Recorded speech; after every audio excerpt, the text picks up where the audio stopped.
विलियता round नियम है, नियम हो गया। अब क्या अनुसंख्यक गुणधर्म, हाँ अनुसंख्यक गुणधर्म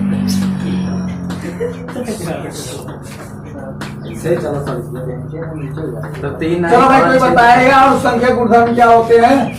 सबसे इम्पोर्टेंट टॉपिक है आपका विलियन का अनुसंख्यक गुणधर्म। परिभाषा इसकी कुछ बता सकते हो? विलियन में उपस्थित हुआ जो अणुओं की संख्या पर निर्भर करता है। किसी विलियन का हुआ गुणधर्म जो उनकी अणुओं की संख्या पर निर्भर करता है अनुसंख्यक गुणधर्म कहलाता है। पदार्थ कहाँ से होगा जब गुणधर्म की बात है? क्या लिखोगे? किसी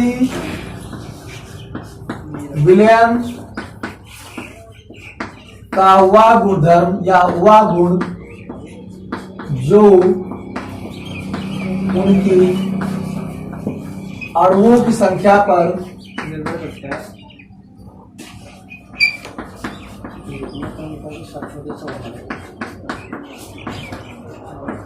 संख्या पर निर्भर करता है अनुसंख्यक गुणधर्म का।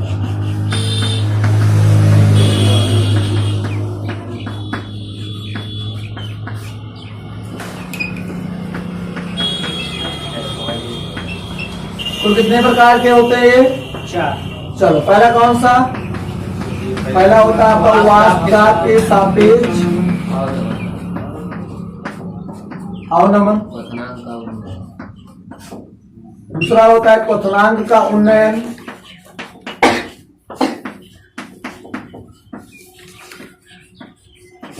ठीक। तीसरा क्या होता है आपका हिमांक में अवनमन। इस सबसे सवाल बनेगा, हाँ इसीलिए सब ये पूरा का पूरा बहुत चारों इंपॉर्टेंट है, ध्यान रखिएगा। और लास्ट आपका क्या है? परासरणता। ठीक है ये तो। वास्तव के सापेक्ष अवनमन क्या होता है? वैसे हम लोग केवल एक बार अपने लैंग्वेज में जान लेते हैं बस। ठीक, आप लिख चुके हो पहले से। तो वास्तव के सापेक्ष अवनमन क्या होता है? मतलब होता है सीधा सा आप समझो कि अगर बात आती है अवनमन की और उन्नयन की, ठीक, उन्नयन का मतलब होता है वृद्धि से और अवनमन का मतलब होता है कमी से। ठीक है, हमने कहा वास्तव के सापेक्ष अवनमन मतलब वास्तव में कमी होना। क्लियर? कैसे इसको परिभाषित कर सकते हो कि जब किसी विलायक में आप आवासशील पदार्थ को घोलते हो तो उसका वाष्प दाब कम हो जाता है।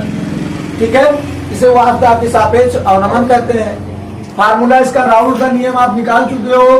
P naught A minus P A by P naught A equal to W B बटे एम बी गुणे डब्ल्यू ए बाई एम ए।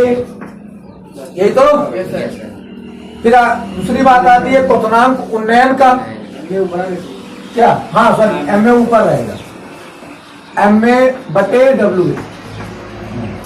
दूसरी आती है क्वथनांक उन्नयन। क्या होता है? इसमें भी वही चीज है, एक क्वथनांक में वृद्धि होती है। जैसे आपका पानी है केवल, तो पानी का एक कितने पे खौलेगा, उबलेगा, ये निश्चित है आपका। अभी उसी में आप चीनी मिला दो, शक्कर मिला दो, तो वो कितने पे अब उबलेगा? हो सकता है थोड़ा सा मात्रा बढ़ जाए उसका, थोड़ा देर और लगे। ठीक, या टेम्परेचर थोड़ा सा आपको और बढ़ाना पड़े। तो जब किसी विलायक में कोई विलेय पदार्थ घोला जाता है तो उस विलायक के क्वथनांक में वृद्धि हो जाती है, उस विलयन के क्वथनांक में वृद्धि हो जाती है। ठीक, यही प्रक्रिया क्या कहलाती है? क्वथनांक का उन्नयन। ठीक, इसे हम डेल्टा टीएफ से टीवी से प्रदर्शित करते हैं। आपको पता होगा डेल्टा टीवी इक्वल टू कितना होता है? आप लिख सकते हो केवी गुणे डब्ल्यू बी गुणे 1000 बटे एम बी गुणे डब्ल्यू ए। ठीक, ये सब मैंने क्यों लिखा? क्योंकि आप जानते हो कि जो डेल्टा आपका टीवी होता है वो डायरेक्टली प्रोपोर्शनल होता है इसके स्मॉल एम के मूलता। ठीक, यहाँ से जब प्रोपोर्शनल हटता है तो प्रोपोर्शनल की जगह हमारा केवी वैल्यू आ जाता है। इसको हम बोलते हैं मोलल उन्नयन स्थिरांक, कांस्टेंट वैल्यू है। ठीक, और बाकी जितना मैंने लिख दिया वो सब फार्मूला आपका मोललता का है। क्लियर हो? चलिए तीसरी बात आती है हिमांक अवनमन। अवनमन फिर कमी, हिमांक में कमी। ठीक, जैसे कोई पदार्थ है, पानी है, 0 डिग्री सेल्सियस पर क्या होता है, बर्फ हो जाता है। ठीक, अब उसमें कुछ और मिला दिए आप, अब वो थोड़ा कम होगा उसका हिमांक। ठीक, तो जब कुछ किसी विलायक में आप विलेय पदार्थ घोल देते हो, ठीक, तो उसका हिमांक जो होता है वो कम हो जाता है। यही घटना आपकी हिमांक अवनमन का। इसे हम डेल्टा टीएफ से प्रदर्शित करते हैं और ये भी डायरेक्टली प्रोपोर्शनल होता है किसके, एम। ठीक, यहां से भी आपको मिलता है डेल्टा टीएफ का वैल्यू सीधा सा केएफ और बाकी पूरा का पूरा पोर्शन वही रहेगा डब्ल्यू बी गुणे 1000 बटे एम बी गुणे डब्ल्यू। क्लियर? फिर परासरण दाब। परासरण प्रक्रिया क्या होती है सर? परासरण 2 प्रकार के होते हैं, घनता परासरण और वाय परासरण। परासरण क्या होता है?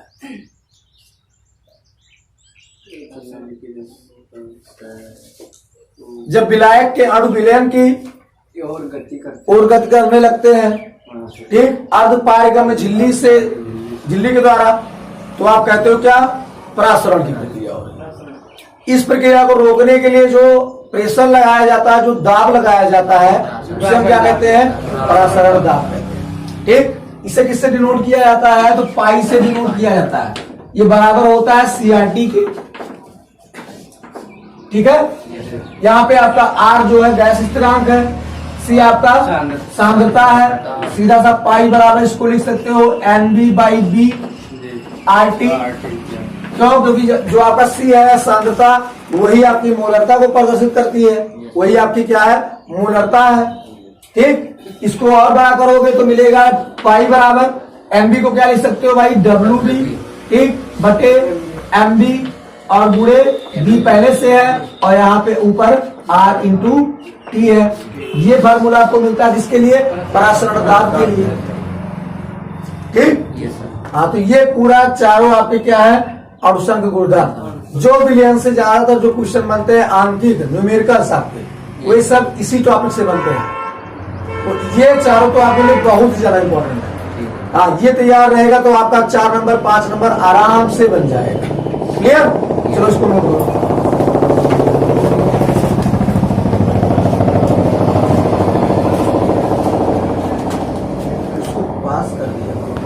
चलो भाई, क्वेश्चन हमारा 2.25 ग्राम ग्लूकोज को 25 ग्राम जल में घोलने पर हिमांक में 0.93 डिग्री सेल्सियस की कमी होती है। कमी का मतलब अवनमन, हिमांक अवनमन, जल के मूलल अवनमन स्थिरांक की गणना ज्ञात हमें करना है क्या, KF। ठीक, ग्लूकोज को घोल रहे हो आप तो WB जो दिया है वो 2.25 ग्राम दिया है। ठीक है, आपका MB कितना होगा ग्लूकोज के लिए, 180। ठीक, WA कितना दिया है, 25 ग्राम जल दिया है। और जो कमी हो रही है अगर डेल्टा TF जो है वो 0.93 डिग्री सेल्सियस है। क्लियर? चलो भाई सूत्र लिखो इसके बाद, डेल्टा TF बराबर KF गुणे WB गुणे 1000 बटे MB गुणे W। सीधा सा वैल्यू पुट कीजिए इस पे। TF का वैल्यू 0.93 है, बराबर KF आपको ज्ञात करना है, WB कितना है 2.25 और गुणे 1000 बटे MB का मान 180 और गुणे 25। ठीक, देखिए यहाँ से दशमलव हटा लेंगे और 2 जीरो यहाँ पे बढ़ा देंगे। 1 ये कैंसिल हो गया। ठीक, 25 से काटोगे तो 25 9 225 होता है। ठीक, 9 से काटोगे 9 दूनी 18 होता है। ठीक, KF का वैल्यू कितना हो जाएगा, KF का वैल्यू हो जाएगा 0.93 गुणे 2। ठीक, KF का वैल्यू सीधा हो जाएगा 3 दूनी के 6 और 9 दूनी के 18, 2 अंक बाद दशमलव, मतलब 1.86। ठीक है, हाँ, KF से आएगा। हाँ बस, कहा यहाँ 2 अंक बाद दशमलव था तो 2 जीरो बढ़ेगा।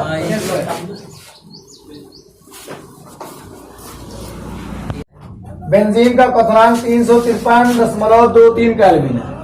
मतलब टेम्परेचर आपका दिया है इसका क्वथनांक कितना 353.23 ठीक।